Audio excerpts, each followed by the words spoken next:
그녀는 저를 주옥 같은 그 곳에서 구해준 구세주였어요. 그녀를 만나지 못했다면 정말 끔찍합니다.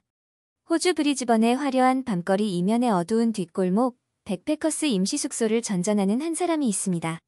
브리즈번을 찾는 다양한 사람들을 멍하니 관찰하는 게 그의 하루 일과죠. 작가가 꾸민 다소 엉뚱한 그녀를 구해준 건 누구였을지 궁금해집니다. 해외 커뮤니티와 SNS 후기를 바탕으로 재구성한 이야기 확인해 보겠습니다. 안녕하세요. 호주 브리즈번에 살고 있는 작가 지망생 하퍼입니다. 엄마랑 싸우고 집을 나온 지 한 1년쯤 된 것 같은데 엄마는 들어오라는 말을 안 하네요. 저도 자존심이 있으니 먼저 들어가지는 않겠지만 좀 힘듭니다. 몸도 마음도 지쳐가고 있었습니다. 작가가 되겠다고 아무 일도 하지 않고 집에만 틀어박혀 있는 제 모습을 늘 못마땅해 하시던 엄마였습니다. 재능도 없는 작가일 때려치우고 나가서 사람들도 좀 만나고 돈도 좀 벌어오라고 성하셨습니다. 하나밖에 없는 딸을 기다려주지 못하고 냉정하셨죠.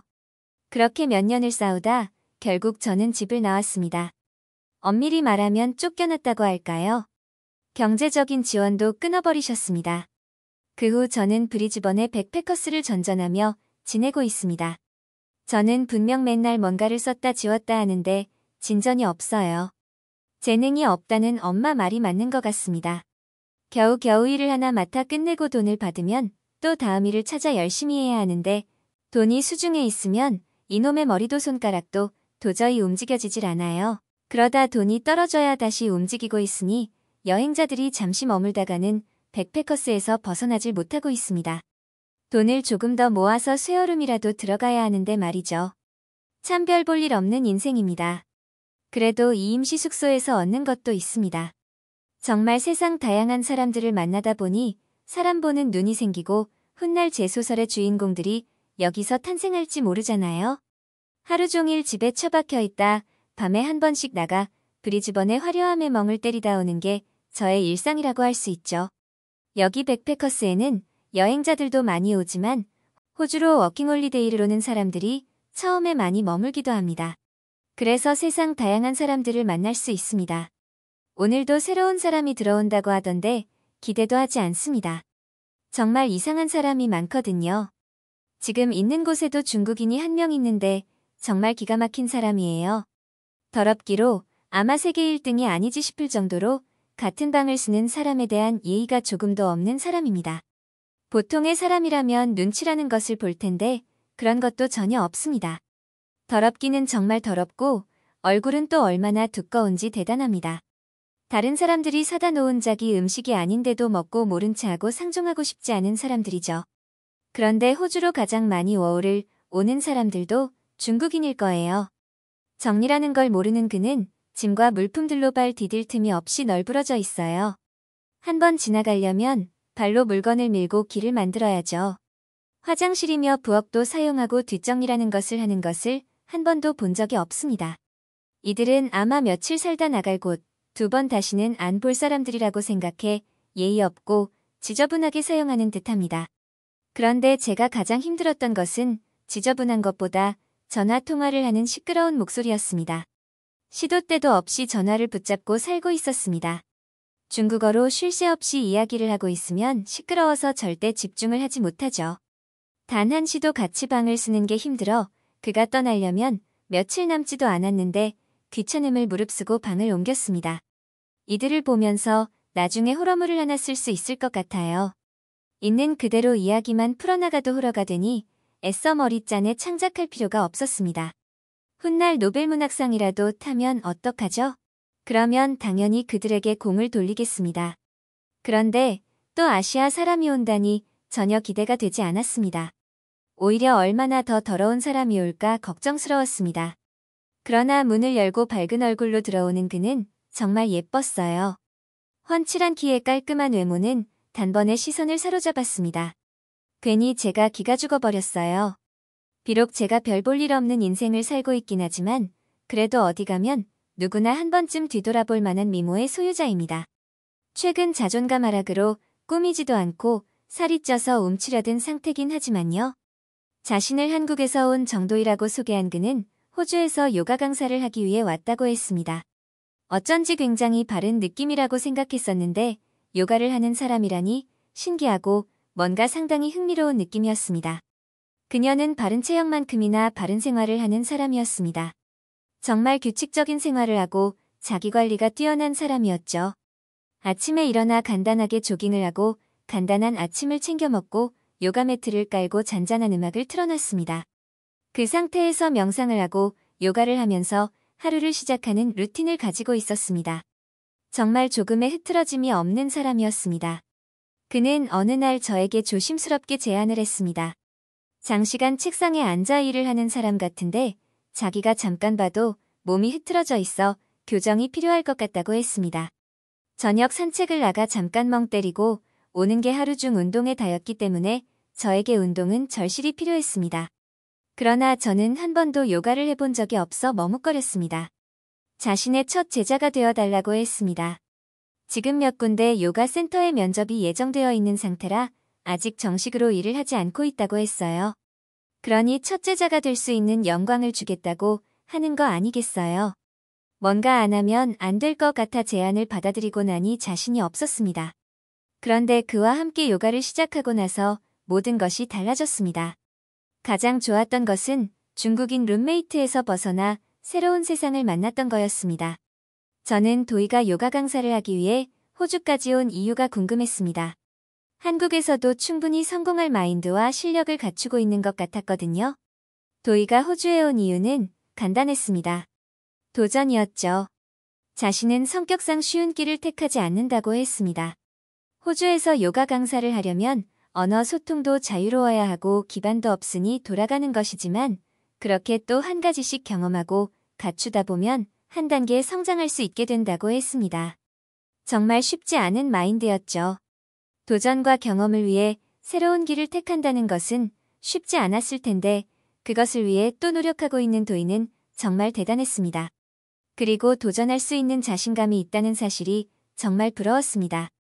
그러면서 집을 나와 의욕도 없는 더 안일한 삶을 살고 있는 제 자신이 부끄럽고 한심했습니다. 저도 변해야겠다고 생각하고 도희의 제안처럼 그를 따라서 요가를 하기 시작했습니다.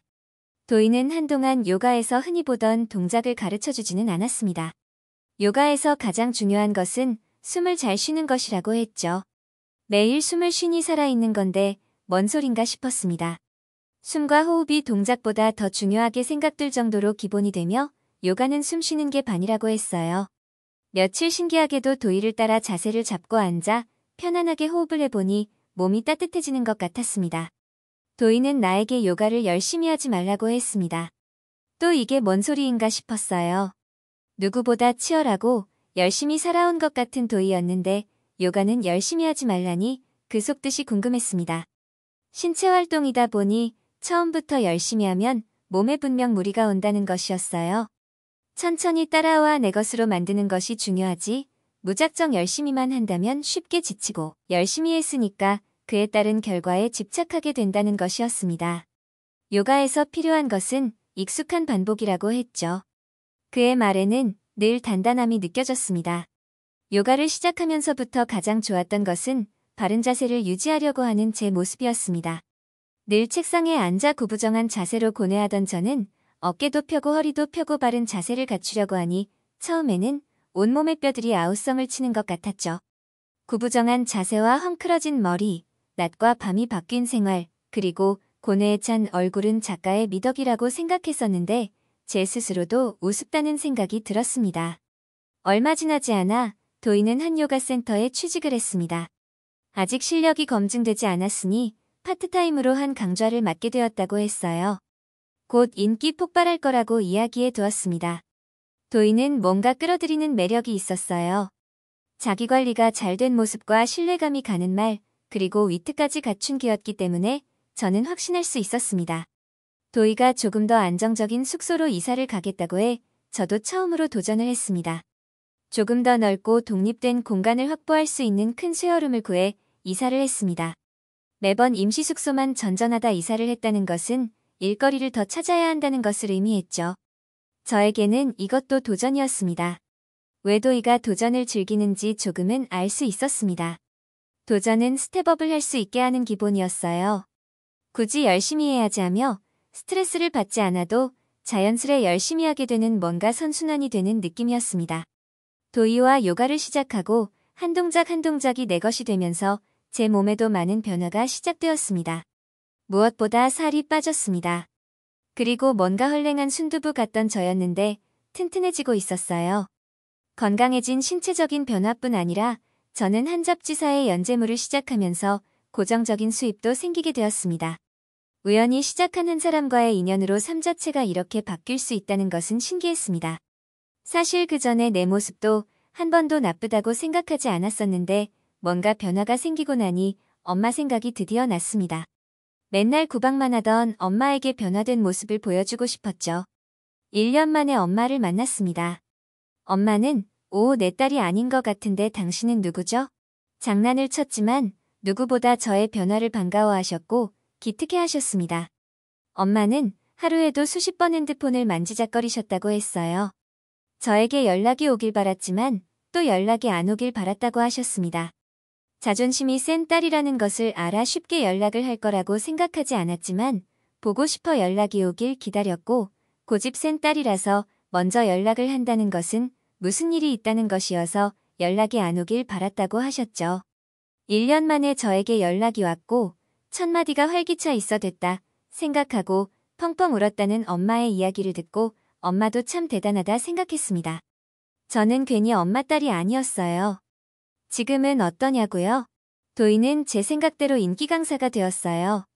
단순한 요가뿐 아니라 다양한 이야기가 있는 요가 강좌로 다양한 사람들을 만나며 지내고 있습니다. 너무 바빠 도이의 수업을 수강하지 않으면 볼 수 없을 지경이에요. 한 번씩 도이가 새로운 도전을 위해 떠나겠다고 하면 어쩌나 불안했습니다. 하지만 도이 덕분에 브리즈번의 밤 풍경이 더 이상 생각나지 않을 정도로 다른 삶을 살고 있는 것에 감사하고 있습니다. 하퍼의 이야기 어떠셨나요? 사실 한 사람으로 인해 인생이 바뀔 수는 없다고 생각합니다. 하퍼 또한 충분히 변화할 수 있는 잠재력을 가지고 있었기 때문에 가능한 상황이 아니었을까요?